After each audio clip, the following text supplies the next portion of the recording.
Olá pessoal, se você está aqui ótimo, porque hoje vamos mergulhar em uma história fascinante e um tanto misteriosa, a teoria do Rei Fantasma. Quem realmente governou a Inglaterra? Parece até título de filme da Netflix, né? Mas é história pura, com direito a intrigas, conspirações e personagens que vão te deixar boquiaberto. Então, antes de começarmos essa jornada incrível, dá uma força pro canal, hein? Aperta esse botãozinho de inscrever e ativa o sininho para não perder nenhum vídeo. E claro, se você ficar curioso ou tiver alguma pergunta no fim, solta nos comentários. Vamos bater um papo. Agora imagine a seguinte cena. Estamos na Inglaterra medieval, aquela terra cheia de castelos imponentes, cavaleiros armados até os dentes e reis cujos nomes soam como se viessem direto de um jogo.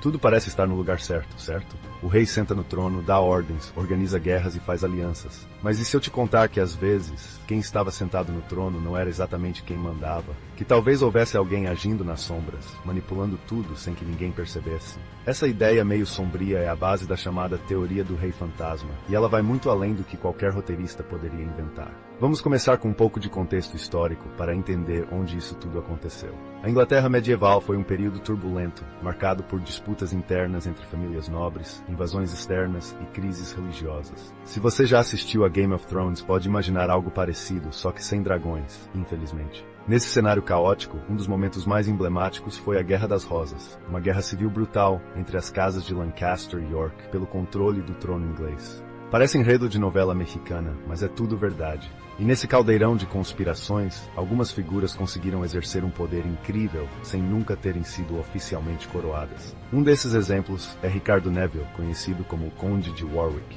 Ele foi apelidado de fazedor de reis porque, bem, ele literalmente colocava e tirava reis do trono como se fossem peças de xadrez. Imagine só, você tem um cara ali, todo poderoso, usando sua influência política, seus exércitos e até mesmo suas habilidades diplomáticas para decidir quem será o próximo governante. Em 1461, por exemplo, ele ajudou Eduardo IV a tomar o trono, apenas para depois virar as costas para ele e tentar restaurar Henrique VI ao poder. É quase como se Warwick estivesse jogando uma partida de futebol, onde ele decide quem entra em campo e quando. Mas a coisa fica ainda mais interessante quando falamos de outra figura central dessa época, John Dudley, Duque de Northumberland. Esse cara viveu durante o reinado de Eduardo VI, e sim, ele também era um títere mestre. Quando Eduardo VII estava à beira da morte, ainda muito jovem, Dudley viu uma oportunidade dourada. Ele sabia que pela linha de sucessão, a próxima na fila seria Maria Tudor, uma católica fervorosa. Isso era péssimo para Dudley, que preferia ver a Inglaterra sob liderança protestante. Então, numa manobra digna de Hollywood, ele convenceu Eduardo VI a mudar a lei de sucessão e nomear Lady Jane Grey, uma adolescente de 16 anos, como rainha.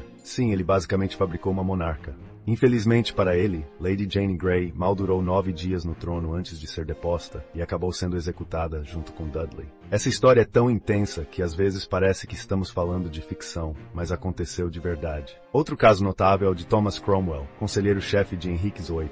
Henrique VIII, aquele que ficou famoso por ter 6 esposas e cortar cabeças como quem corta unhas. Muita gente pensa que Henrique era o grande estrategista por trás de todas as decisões importantes de seu reinado, mas a verdade é que Thomas Cromwell desempenhou um papel fundamental. Foi ele quem orquestrou a separação da Inglaterra da Igreja Católica Romana, permitindo que Henrique criasse a Igreja Anglicana.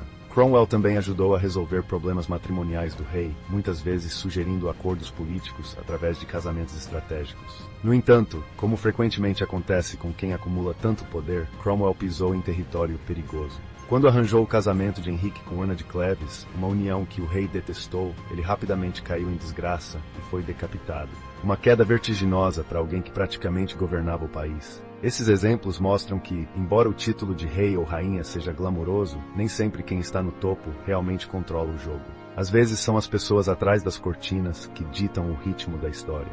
Mas por que isso acontecia? Bom, a resposta tem a ver com a forma como funcionava a política inglesa naquela época. Os reis medievais dependiam enormemente de seus conselheiros e nobres para administrar o reino. Eles simplesmente não tinham recursos suficientes para fazer tudo sozinhos. Além disso, havia uma enorme pressão social e política para tomar as decisões certas. Errar significava perder apoio, e perder apoio significava ver o trono. Então era natural buscar ajuda de especialistas, mesmo que esses especialistas eventualmente ultrapassassem seus limites. Uma curiosidade divertida sobre essa época é que muitos desses reis fantasma eram mestres em usar propaganda para consolidar seu poder. Eles sabiam que para dominar não bastava ter soldados e dinheiro.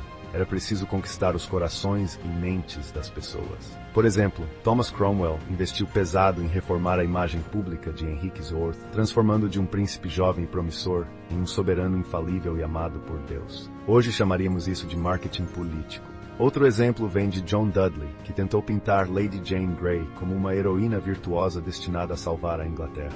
Claro, não deu certo no final, mas mostra como esses caras entendiam o valor de criar narrativas convincentes. E sabe o que torna tudo isso ainda mais relevante? A ideia de poder invisível não desapareceu com a Idade Média. Mesmo hoje, muitos líderes mundiais contam com assessores, estrategistas e consultores que moldam suas decisões e políticas públicas. Pense nisso. Quando você vê um presidente ou primeiro-ministro dando uma entrevista, quantas das palavras que ele diz foram escritas por outra pessoa? Quantas das decisões tomadas no alto escalão realmente partem dele próprio? A teoria do Rei Fantasma continua viva, só que agora opera em salas fechadas e escritórios modernos, longe dos olhos do público. Então, qual é a lição que podemos tirar disso tudo? Bem, a principal mensagem é que o poder raramente é absoluto. Sempre há camadas ocultas, nuances e redes de influência que afetam o que vemos na superfície. E isso não é necessariamente algo ruim, afinal ninguém sabe tudo, certo? Até os maiores líderes precisam de ajuda. O problema surge quando essas influências secretas começam a comprometer a transparência e responsabilidade. É importante lembrar que, independentemente de quem esteja no comando, o verdadeiro poder deve residir nas mãos do povo.